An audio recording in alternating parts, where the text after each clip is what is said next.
Hey friends, it's Laura with Laura's Handmade Haven. Welcome or welcome back. I'm so glad you joined me today. We are kicking off our next series on Laura's Handmade Haven, and this series is with the Kaleidoscope line from Benartex Fabrics. I've been so excited to use these fabrics. They are so bright and cheery and they just make me smile every single time I look at them. If you have followed along the channel for a while, then you may remember that last December in 2025, I showed my Scrappy Strips Quilt 2. And I was like, hey, if you guys would like to see how this is made, let me know. And I will share the inspiration and the design ideas with you. Plus, I will be providing a free downloadable pattern. You'll be able to find that in the description box down below. As a Benartex Social Star for 2026, I was able to order some fabrics to do this sew along, and I chose the Kaleidoscope line. It's also my second quarter project for Benartex, and so they are requiring that I use pre-cuts. And I am not a huge pre-cuts girl, but I do love the strippies, which is kind of like a jelly roll. You get all of the fabrics in the collection and they're width of fabric 2.5 inches wide, and you get to play with all of the fabrics that way. And when I was looking over my projects for the second quarter, I decided I would order a strippy set of the Kaleidoscope fabric. And then I thought, well, I'm gonna probably need a little bit of yardage to go with that just to get that Scrappy Strips Quilt 2 to come together. So I did go ahead and I ordered like half a yard of several of the fabrics and then a yard or a couple of them. And then I also, oh my goodness, I ordered 2 yards of this gorgeous wide back from the Kaleidoscope line. And I'm so excited that all of these are here in my craft space for me to use. So you may be wondering, what is up today, Laura? Well, this is what's up, because you may know that I am kind of a techie girl and I like using technology to help me in the craft room. And I especially have been using ChatGPT, an AI agent, for a while now with work and school and family and home and quilting. So can ChatGPT help us with our quilting? And here I am to show how I use ChatGPT to design my Kaleidoscope Scrappy Strips 2 quilt. So I had all of my fabrics lined out and I had a table together of what I ordered, and I was like, okay, this is what I have, this is what I'm trying to accomplish. I did design the quilt in EQ8. One of the limitations of EQ8 is that you cannot tell it that you're using a strippy set. You can only tell it you're using yardage or fat quarters. It doesn't do any of the pre-cuts.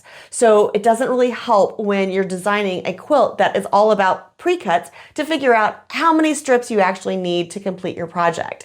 That's where ChatGPT came in. The first thing I needed to know is, how many strips do I need for my blocks? So I know there are 16 blocks in this quilt. My blocks are 10.5 inches square. So I need 5 strips on each block. And just from quilting, I know that there are at least 40 to 42 inches of usable space on my strip. So the first thing I did when I got my strippy set out of the package was I measured it, and I do have a good usable 42 inches. So if you take 42 divided by 10.5, you know that you can get 4 blocks out of each strip set. And that's my plan for this quilt. I'm gonna be sewing 5 strips together, and then I'm gonna be subcutting those into the 4 blocks. So throwing all of those numbers into ChatGPT, I was like, this is my block size, these are my strip sizes, this is the number of blocks I'm creating, and oh, don't forget that piano key border. The piano key border I'm cutting at 6 inches wide, and it's about this long and this.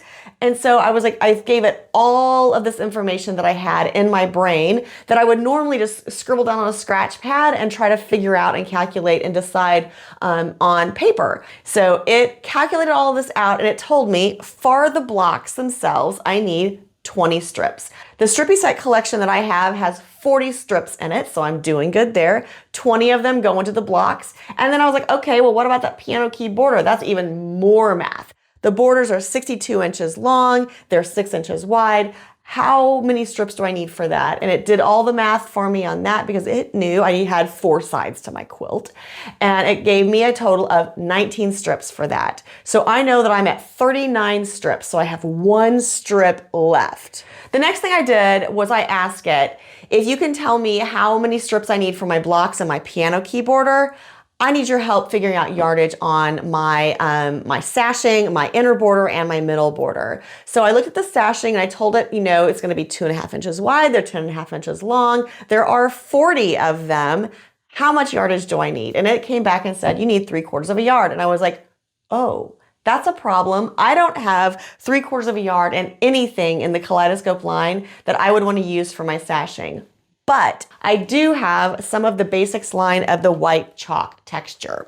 So I went and grabbed my white chalk texture yardage, and I have plenty of it. Well, that took care of the blocks, the piano key border, and the sashing, but that does not take care of my cornerstones or my other 2 borders. So again, all I did was I just gave out the dimensions, and I said, this is where we're at. It's this wide of a border, they're this long, and how much yardage do I need for that inner border? So it did the calculations on that, and I was able to decide for the inner border, I'll be using the Flutter Dark Blue. I have plenty of fabric for that, so I'm good to go on that. The next thing I did was I looked at that middle border, and I knew I had a yard of this, and this was actually the intended fabric from the very beginning. So I asked it again, how much for this middle border? It gave me the calculation. I was able to verify this is plenty of fabric for that inner border. And then I was like, okay, let's talk cornerstones, because I designed my cornerstones at 2.5 inches, and that does not divide by 3 very easily. So I just made the decision that I was going to be cutting my strips at 1.5 inches wide, and then I'll square them down to 2.5 inches square. And I'll just kind of do like a little random feel to get a little more movement in the quilt, where the strips and those cornerstones are not necessarily exactly the same on each one, but it's just going to be 2.5 inches blocks, and it's going to give us some movement and some interest in the middle part of our quilt. I had some Flutter Orange and Blue set aside, and those are going to be my cornerstones in my quilt. Then came the big problem. I discovered that my quilt is 74 inches as a finished top. Well, I was not thinking when I ordered my fabrics, because I ordered 2 yards of the wide back. And I remember telling you guys how excited I was to use this wide back on my quilt, and I still am. But it's not big enough. So what are you gonna do? I have 108 by 72 inches. I need it to be at least 80 to 82 inches, because any long armer is gonna tell you, you cannot give them a backing for your quilt that is the same width as the quilt top. You've gotta have about 3 to 4 inches on every side. And some long armors require more than that. Some of them may want 6, but I knew that 72 is not gonna cover a 74-inch quilt top. So I went to ChatGPT again and I said, okay, I have half a yard of the Flutter Lime. What if I took this 18 inches, cut it in half for 9 inches, sewed it end to end, put it into my backing, and then trimmed it down to whatever that ends up being. It's gonna be somewhere around 82 to 83 inches. Will that work? And it was so nice to be able to, for it to come back and say, that absolutely will work. This is what you're gonna do. This is how you're gonna keep track of it. The other thing that's really helpful at the end of all of that conversation is that you can say, give me a dump of everything we've decided. Give me the yardage, the fabric, the SKU, everything that I've given you, give it back to me in one nice, neat little table. So I was able to take that table that it gave me and match it up with what I knew I had ordered to figure out what I have remaining as well. So you can see on the screen right here, this is my Excel spreadsheet. The top table tells you what I ordered and how much I have left over. The bottom table tells you what's going into my Scrappy Strips Quilt 2 project with the Kaleidoscope fabrics. So that's so helpful. I don't know if you guys have used AI much, but for anyone that's out there thinking, but I don't know how to use AI, I don't even know where to begin. This is my #1 tip that I share with any friend or family member that asks me about using AI for the first time. My best advice is use it like you'd be talking to a friend. Don't try to overthink it. Don't try to talk in machine language. Don't try to anticipate how it's going to respond back to you. Just say what you mean.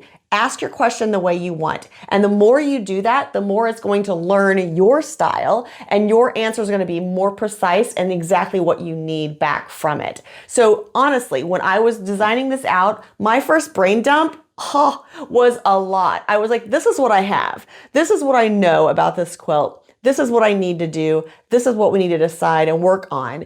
And then it was able to give me this really nice table at the end to tell me exactly what fabrics, how much yardage, and how I was going to do that, and how much I have left over of every fabric too. That gives me such an advantage when you're planning your quilts. So next time you're planning a quilt, give it a whirl. There are some things that you need to make sure that you know about quilting when you're working with ChatGPT or any AI agent. Tell it if you're talking in finished or unfinished size, and remind it that you're using a 1/4 inch seam allowance or whatever your seam allowance may happen to be. Tell it all of that information, because that way it just kind of triggers it and reminds it, oh, okay, so you're talking about a 2-inch border, but I know that you're going to be cutting it at 2.5. And that way when it calculates your yardage out for you, it knows to use that 2.5-inch strip size, not the 2-inch strip. That way you won't be miscutting your fabric or going to the quilt shop and saying, I need 1/2 yard when you actually need 3/4 because your measurements were a little off. But give it a whirl, give it a try, and tell me what you think. Leave me a comment down below. Have you used AI for quilt planning or anything else in your craft room? Have you used AI at all? Does it scare you? Do you have concerns? What do you think is the best thing that you could use AI for today? In the next video, I'm going to show you how I'm going to start cutting that backing fabric to get it to the size that I need, all the other yardage that needs to be cut, and we'll start gearing up for our Scrappy Strips 2 quilt with a Kaleidoscope line from Benartex fabric. So until next time, find joy in all you do. Carve out some time for crafting and creating. Remember, it's always better when you make stuff up, and try out a little AI.